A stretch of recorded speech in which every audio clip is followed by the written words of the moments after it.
Hi students, now this is the last section C and question number 15 in the Cbse sample question paper. Ansari sir was demonstrating an experiment in his class with the setup as shown in the figure below. Okay, this is the diagram. A magnet is attached to a spring. You see here a bar magnet is attached to a spring vertically. The magnet can go in and out of the stationary coil. So, the meaning of stationary coil means what? The coil is at rest and the magnet only is moving. So, it is a moving magnet, the coil is at rest. He lifted the magnet and released. So, he lifted the magnet and then released to make it to oscillate through the coil. So when the magnet is lifted up, the spring gets compressed and then it is let down, so that the magnet is oscillating. Swinging means what? Oscillating vertically in and out. Based on the understanding of the phenomenon, okay? So answer the following questions. So these are the four options in the questions. So we are going to answer this question. First one is what? What is the principle which Ansari sir is trying to demonstrate? Now this many times you have studied in the class a similar experiment, is it not? What will happen when a magnet is moved in a horizontal direction inside a stationary coil? We have studied that the magnetic field which is surrounding the bar magnet also will move along with the magnet. So the magnetic field is having some strength which is expressed in terms of the magnetic lines of force. So these magnetic lines of force are called by the name magnetic flux. When the magnet is little away from the coil, what will happen? Less magnetic field, less magnetic flux only will be in touch with the coil. So when the magnet is brought closer and closer, so more and more number of magnetic lines called magnetic flux will be linked with the coil. And when the magnet is deeply getting into the coil, more or the maximum number of flux will be linked with the coil. And once again when it is drawn back in the opposite direction, stage by stage the number of magnetic lines linking the coil is decreasing. So in the onward direction of motion, there is an increase in the magnetic flux. And in the reverse motion of the magnet, there is a decrease in the magnetic flux. Okay. So, due to the change in the magnetic flux with the coil, an EMF will be induced. As a result, a current called induced current will flow in the circuit, and this can be detected with the help of a galvanometer. So, in the circuit that only is given. You can see that the magnet is moving vertically up and down, and inside a coil which is stationary. This coil is connected to a moving coil galvanometer. Understand that? This is the situation.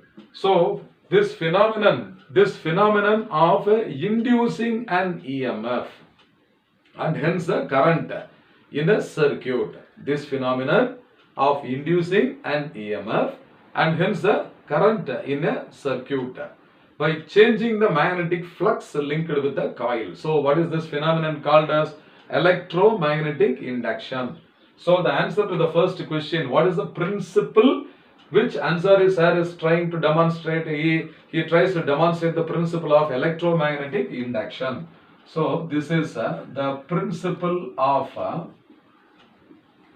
electromagnetic induction.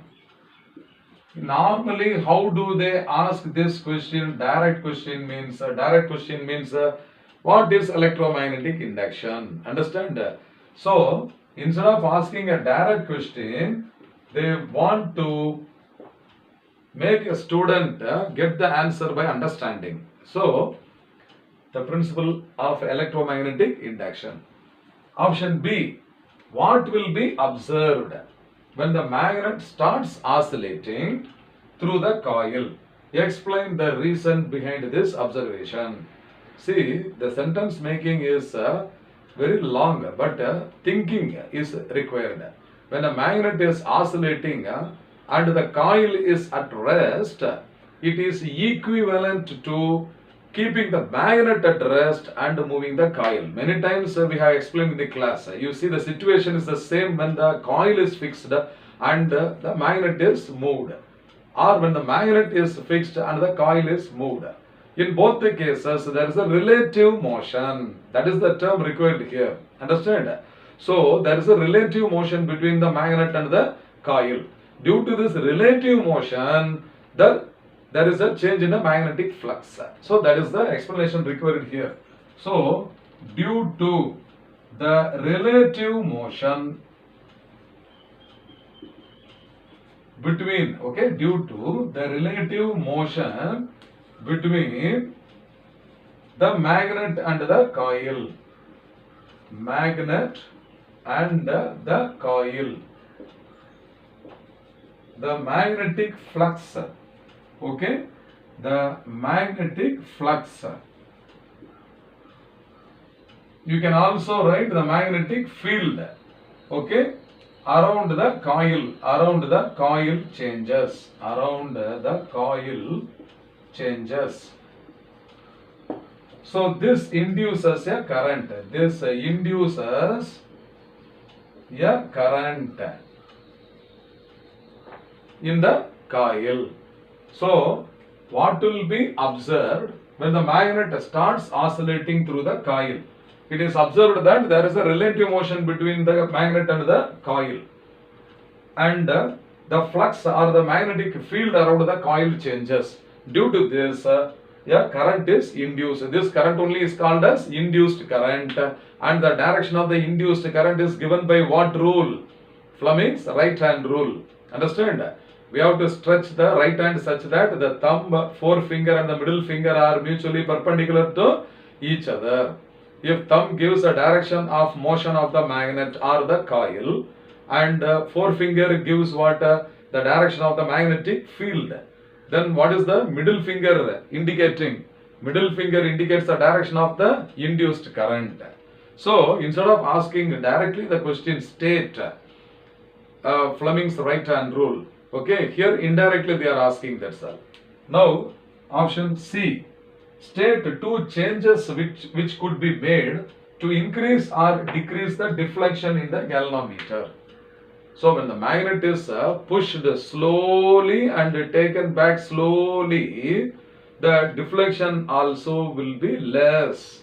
Suppose very fast, if the magnet is moved inside the coil and taken out, then the deflection also will be increasing. Understand? This is one way we can increase or decrease the deflection. The other one is, you can change different magnets, the strength of the magnet. Suppose if a stronger magnet is pushed in and taken out, deflection also will be stronger. Understand? If a weaker magnet is pushed in and out, then the deflection also will be lesser. This is another way. The third one is, you can have the same magnet but different coils having different number of turns.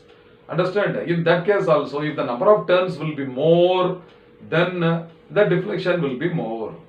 If the number of turns in the coil is less, then the deflection will also be less. So there are three ways by which we can increase or decrease the deflection. What is the first way?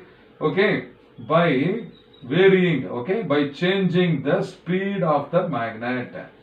By changing the speed with which the magnet is pushed in or out. What is the second way? By increasing or decreasing, by increasing or decreasing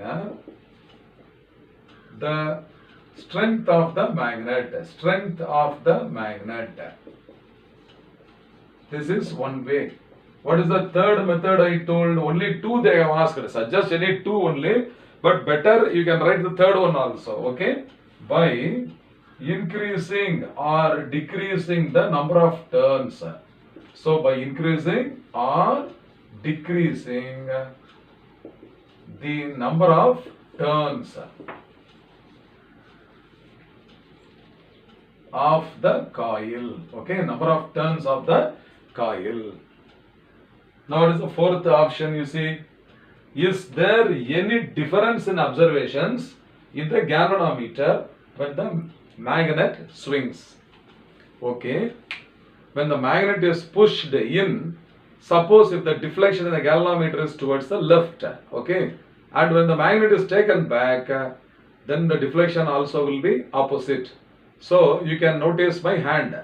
This is the position when the magnet is at rest. Okay, galvanometer deflection is 0. Suppose when the magnet is pushed in one direction, deflection will be in the same direction. Like that, when the magnet is stopped means that the deflection in the galvanometer will be 0. So definitely, what is the answer to this question? Is there any difference in the observation in the galvanometer? Yes. Okay. The direction of deflection. The direction of deflection in the galvanometer. The direction of deflection in the galvanometer changes.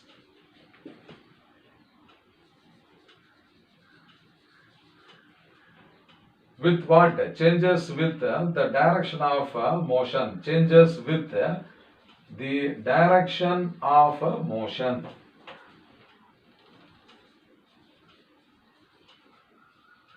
Of the magnet.